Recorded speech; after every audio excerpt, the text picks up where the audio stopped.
Think about the last time you were really hungry and someone handed you food. Maybe it was a burger after a long shift. Maybe it was a slice of pizza on a road trip. Maybe it was just plain toast because you hadn't eaten since breakfast the day before. That first bite hit different. It almost always does. Now think about bite number 12 of that same meal. Still food, still tastes fine, but it doesn't hit the same way anymore. You're not as excited about it.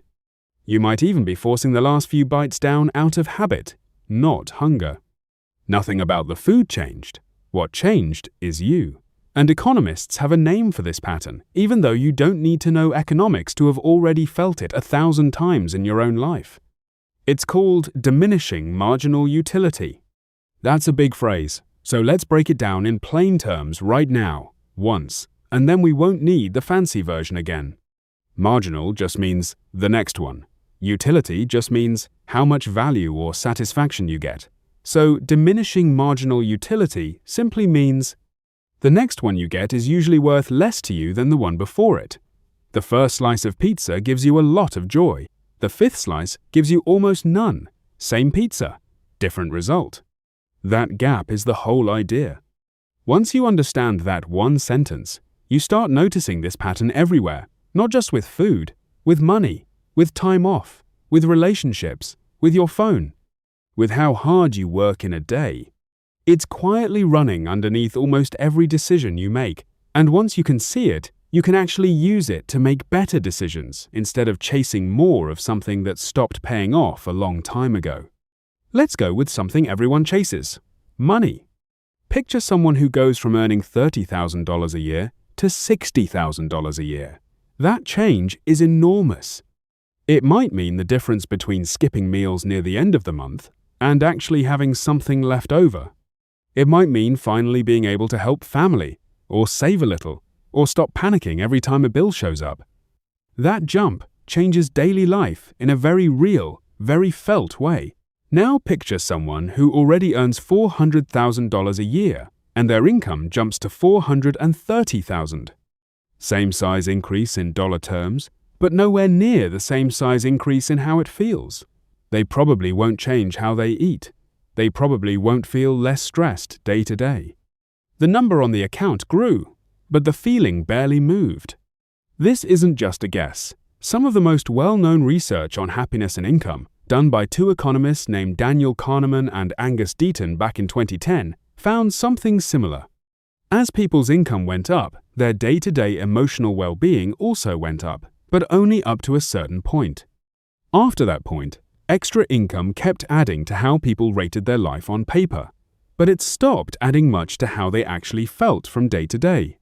Later, researchers pushed back a little on exactly where that point sits, and the truth is probably that it depends on the person. But the basic shape holds up no matter how you slice the data. Each extra unit of money buys you a little less feeling than the one before it. Here's why that matters for you personally, not just as a fact to know. Most people never adjust their behavior once they hit that point.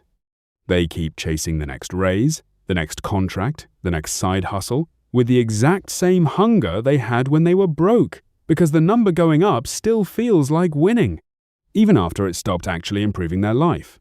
Understanding this pattern gives you permission to ask a different question once you've covered your real needs. Not, how do I get more money? But, where else could my energy create more actual satisfaction now that money has stopped doing that job as well as it used to?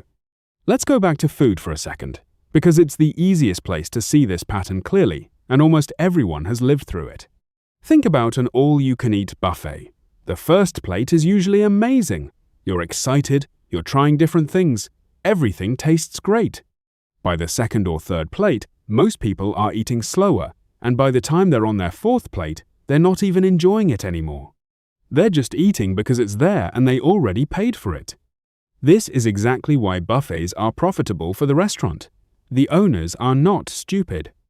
They know that after a certain point, you stop actually wanting more food, even though it's unlimited and already paid for. They're not betting that you'll eat until you're satisfied. They're betting on this exact curve, the one where your fourth plate gives you almost no extra enjoyment, so it costs them almost nothing to let you keep eating it. Ice cream works the same way. The first few spoons are the best part of your whole day. By the time you're near the bottom of the tub, most people aren't even tasting it properly anymore. They're just finishing it out of habit or because it feels wasteful to stop. Here's one almost everyone can relate to, without needing any numbers explained to them. Day 1 of a vacation is usually stressful. Travel, unfamiliar bed, maybe jet lag, maybe just the mental adjustment of switching out of work mode. Day 2, you start to relax. Day 3 or 4, for a lot of people, is the actual peak of the whole trip. You're rested, you're settled in, you're genuinely enjoying yourself. Then something strange tends to happen around day 7 or 8. You start getting a little restless. You start checking your phone more. You start thinking about work again, even though nothing forced you to. That's not you being ungrateful or unable to relax. That's the exact same pattern as the pizza and the buffet. Each additional day of rest gives you a little less new benefit than the day before it, until eventually you're not really resting anymore. You're just sitting in a nice location out of habit. Think about the first time you ever got on a plane. The nervousness before takeoff. The strange thrill of looking out the window and seeing clouds from above for the first time in your life. That memory probably still sits clearly in your mind, even years later, sharper than almost any flight you've taken since. Now think about your 10th flight. Still fine, still useful, but that same rush isn't there anymore. You're checking your phone, maybe annoyed about the delay, maybe just wanting to land and get on with your day. Nothing about flying changed. What changed is you, because you already had that first experience, and nothing after it can be the first one again. The same pattern shows up with actual places, not just the act of flying. The first time you visit London, everything feels new.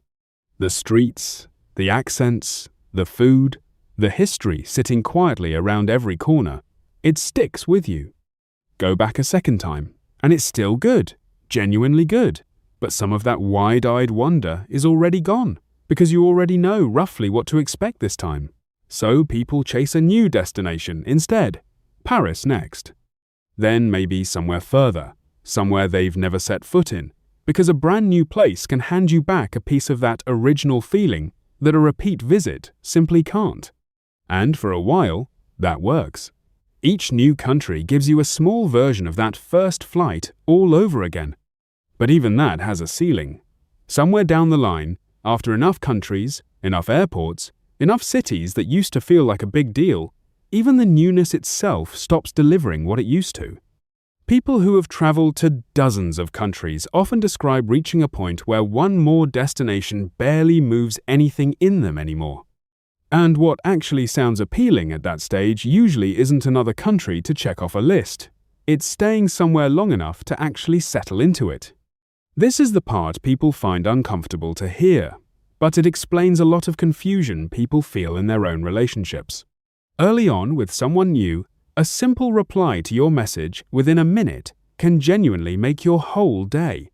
A year or two later, the same fast reply barely registers, even though you still care about that person just as much as before. That's not a sign something is wrong. It's the same curve. You've already received hundreds of those small moments, so each additional one delivers less of that original spark, purely because you're no longer new to it. This same pattern explains why dating apps are designed the way they are, why social media keeps showing you new content instead of letting you sit with what you already liked, and why streaming platforms push autoplay so aggressively. New things sit artificially high on this curve, because your brain hasn't gotten used to them yet.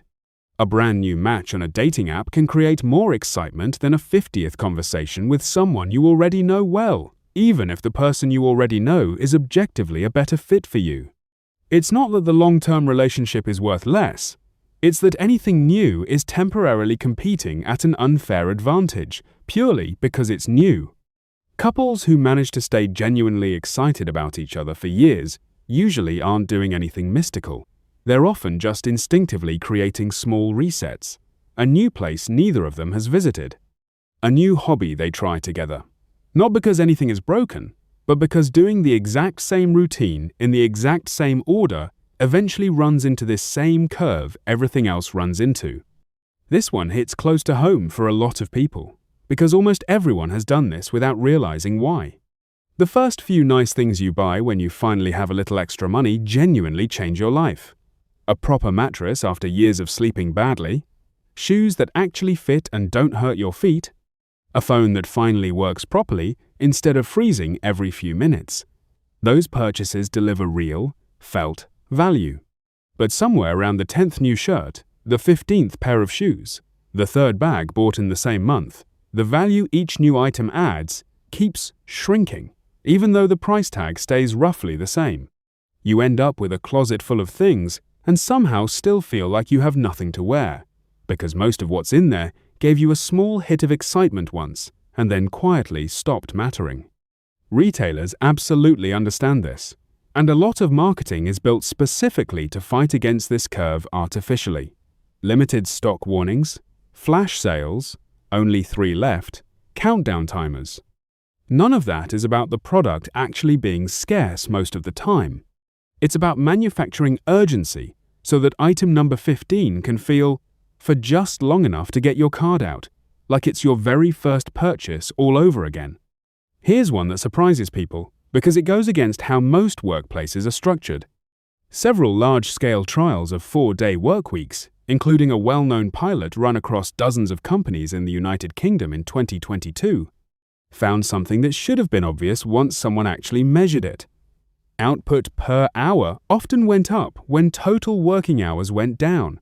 People weren't producing 5 full days of value across 5 days of work. They were producing something closer to 4 days of real value, spread thin across 5, with a lot of that 5th day running on very little actual focus. This is the same curve, just applied to your own attention, instead of to money or food. Your first couple of hours of real focus in a day tend to be worth far more than your next 6 hours combined. Past a certain point, adding more hours doesn't create more real output, it just spreads the same amount of output over a longer, more tiring stretch of time. Students experience a version of this too. 2 hours of focused, well-rested studying usually beats 8 hours of tired, distracted, cramming the night before an exam, even though the tired version technically involves far more total hours of studying. Once you can see this curve, the response that makes sense is almost embarrassingly simple, even though it goes against almost every instinct that tells you more is always better. Stop trying to get more of the same thing, and start trying to reset the curve on purpose. Take 4 short breaks across the year instead of saving everything for one long one, unless you have an important essence for the long one. Buy fewer things, but things that actually replace something worn out or genuinely missing, instead of things bought just to chase that first purchase feeling. When a raise comes through, put some of it towards something that opens up a completely new kind of experience for you, instead of just adding to a pile of money that's already stopped changing how your days feel. In relationships, build in small, real, new experiences on purpose instead of waiting passively for the spark to fade and assuming that means something is wrong. None of this means you're broken, or ungrateful, or bad at appreciating what you have, if you've noticed this pattern in your own life already. It's not a personal flaw. It's just how satisfaction naturally behaves for every single person, everywhere, with almost everything. The only real control you have over it isn't stopping the curve. You can't. The only real control you have is deciding, on purpose, where you let yourself ride all the way down to the 10th slice, and where you deliberately go back and give yourself a genuine first bite again.